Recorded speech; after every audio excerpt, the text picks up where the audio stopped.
Бүген Арчада республика күләмендә үтә торган ел хатын кызы, ел ир-аты хатын кыз карашы бәйгесенең зона этабы узды.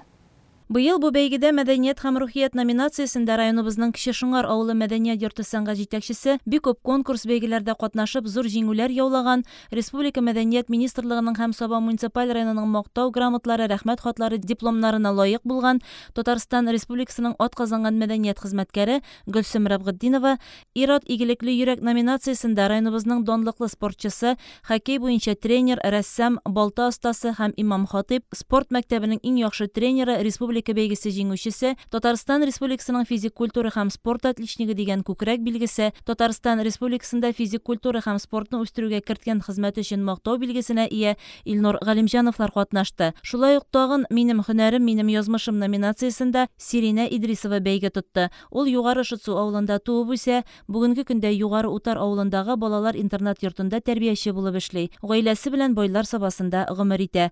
Тормыш иптәше Рамил белән ул һәм кыз үстерәләр. Спортны үз итә, хезмәтен яратып башкара. Барлык номинантларны да уңышлы чыгыш ясаулары белән чын күңелдән котлыйбыз.